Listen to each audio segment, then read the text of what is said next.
It is true. We are back again in the dining room. We were making our way here after redoing those shelves to the left-hand side of the threshold, but just a reminder, this is what this wall looks like. When Aaron and I first moved in together, we built 2 benches around the dining room and then later built this double shelf to hold a bunch of plants because we essentially turned it into a green room. As you may or may not know, we're kind of making our way back through the house, doing a very budget-friendly renovation and just updating it and turning it a little bit more minimal. So we're focusing on this wall to see if we're going to like the color in this room, if we want to continue it, and the dark wood, because now we're switching to that charred wood.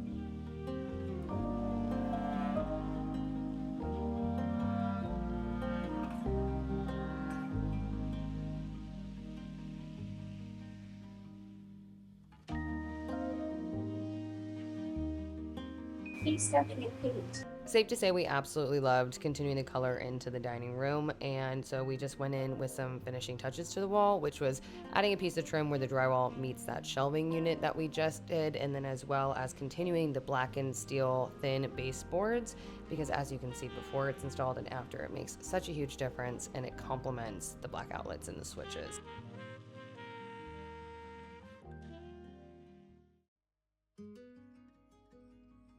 This time around for the actual furniture piece, which we're going to be building 2 of these. Again, we just wanted to see if we actually liked it up on the wall and how it felt in the space before committing and moving forward.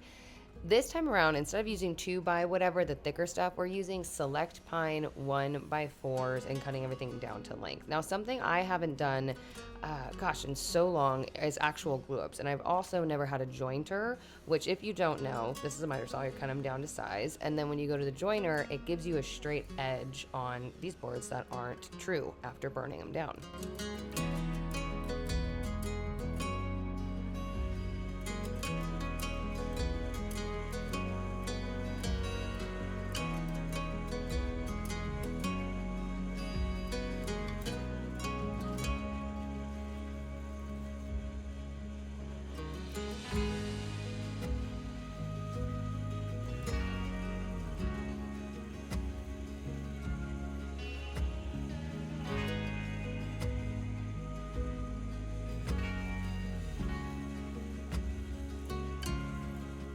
Something that I found extremely helpful was Aaron actually walked through and wrote down the process, and we sketched out the build on this piece of paper, and I was able to just kind of follow along, make cuts, because I wanted to do as much as I could that I felt comfortable with by myself, because I have not built a piece of furniture solo in so long. Now, I have helped Aaron with some glue ups for the builds that he has been doing, but he is just a master at bending the wood to make it completely just flush and level and even. That was probably the hardest part of this whole thing for me, is gluing these up one by one, making sure they're nice, wiping down the glue, making sure there's no excess falling apart off of it, and just moving forward like every 30 minutes, adding a new board until we got to that 11-inch depth that we wanted.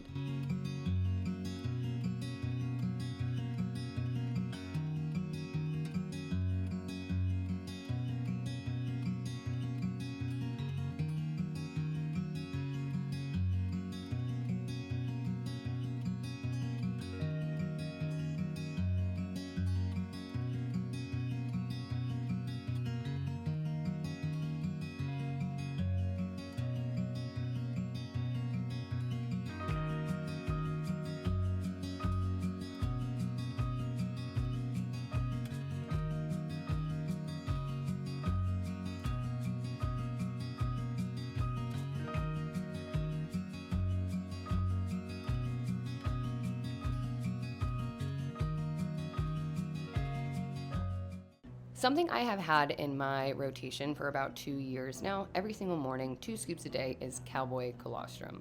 Originally, the reason I started taking cowboy colostrum was just my gut health, and it just changed absolutely everything the more consistent I was with it. It really blew my mind how much not only my digestion, but my skin and my hair changed. Cowboy Colostrum offers the highest quality bovine colostrum available in the US, and it's 100% made in America from 100% American grass-fed cows. But don't worry, Cowboy Colostrum only collects the surplus colostrum after baby calves have had their fill. There are a ton of flavors to choose from. Erin likes sun-flavored, I like the vanilla, but they just launched their cookies and cream, and if you mix it with milk, it literally tastes like a cookies and cream milkshake. It's truly become such a staple of my daily routine, putting it in my smoothie in the morning and having an extra scoop for a hero dose later in the afternoon when I'm doing chores. Not only does it bring stability to your gut, but again, the peptides and growth factors will make your skin and hair look amazing. Hands down, I've noticed such a difference. And if you are interested in trying out the new cookies and cream flavor for yourself, for a limited time, you guys can get up to 25% off your entire order just heading to the link down in my description box or scanning the QR code and using my code LIVINGTODIY at checkout. That's correct. That is 25% off when you use my code LIVINGTODIY at the link below or scanning the QR code. After gluing those up, planing them down, they're not all even. So again, we went back in, ran them through the table saw to get that 11 inches that we wanted on all pieces before we went in to actually assemble the credenza.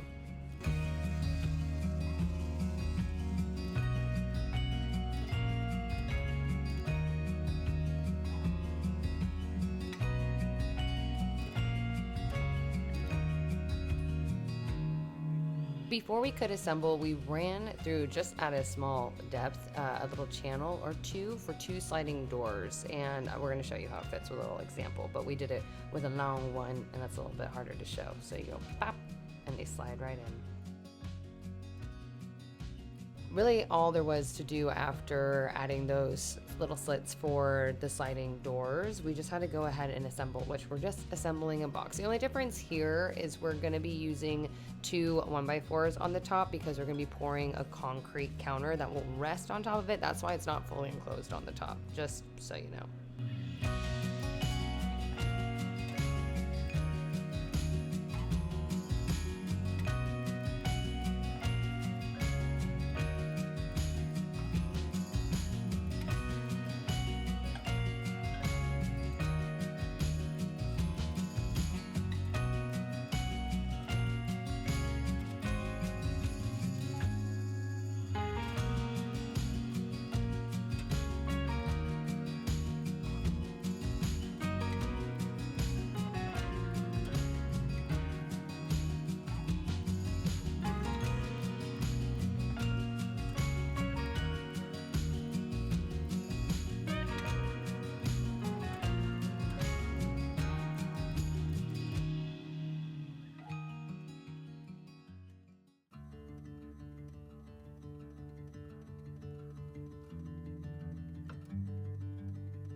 Before we actually hung this up into the studs on the wall, we added a piece of trim on the bottom so we can run an LED strip light so it can glow. This is also, I think it's called Lifx, Lifx. It's a strip that can change colors. It can hook up to your smart home, which we're trying to just slowly transfer over to.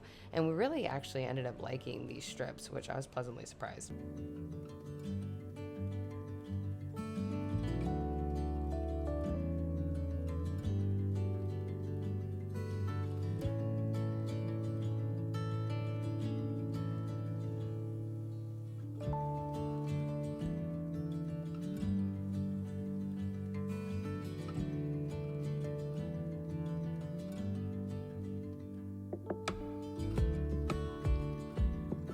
Once that was all good to go, I moved forward with making some temporary doors because eventually we're either doing hardwood or steel, we just can't decide. But again, we wanted to see it fully enclosed, up, dark, exactly how we wanted to make sure we wanted to move forward. So I blackened some MDF, which I did here actually for the backing of some of the photos in our living room makeover, just carried it on over. And now when we hang it up, you're gonna see the brush strokes, but again, this is going to be different material. I just wanted to like prototype that we actually liked it. Came to the handle, something that Erin pointed out to me, because again, I have not made a piece of furniture in so long. You want enough room for your fingers to kind of get in there and grab without being inconvenienced to the edge or like too close to the edge or too far or what have you. So we did it 1.5 inches from the edge, which seemed like the perfect fit.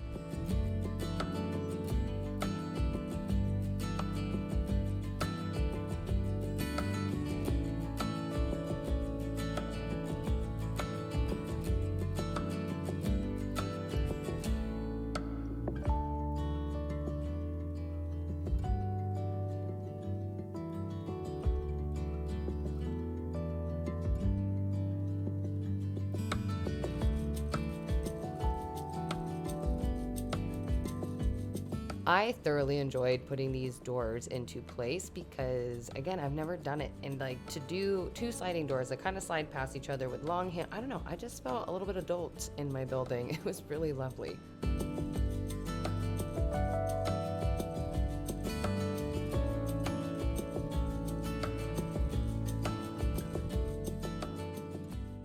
Erin is ordering steel for these. These are just temporary doors because I wanted you guys to see it close. So this is going to be blackened steel, just like our blackened baseboards, but this is a great temporary. We made the channel above deeper so you can shove the piece up and then you can settle it in the trap below.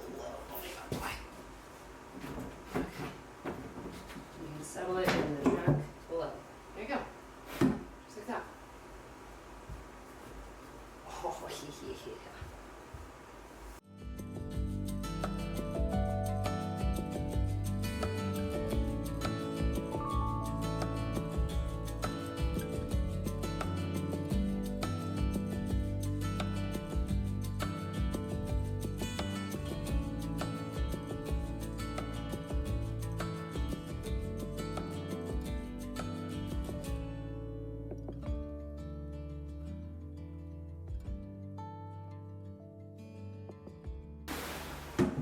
I mean, come on.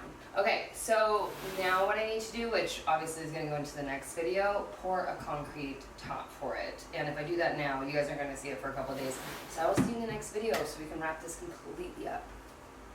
Not gonna lie, this was way harder than I anticipated, and clearly I got a lot of help from Erin at the end because I'm brain dead lately. This heat, this triple digit heat for months on end, and just how hard the summer's been has really been getting to us. And also, this week we were supposed to be on vacation and we had to cancel it just because that's how life has been lately. So I am going to pour the concrete top and wrap this up next episode, but I just feel like if I force myself any further on this project, I'm just going to make a mistake.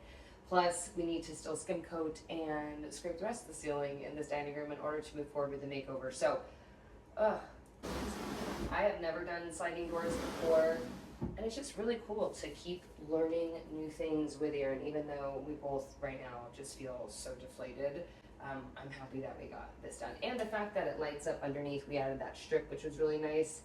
Minus my camera's giving out, whatever. I'm trying to have a PMA. What's nice is once this is fully enclosed, obviously when we put the top on, no dust. And that's like the biggest thing for the desert. That's why we wanted to make doors, some type of doors for the other credenza with the records. And I've never done glue ups like that. Like, I've never done any of this.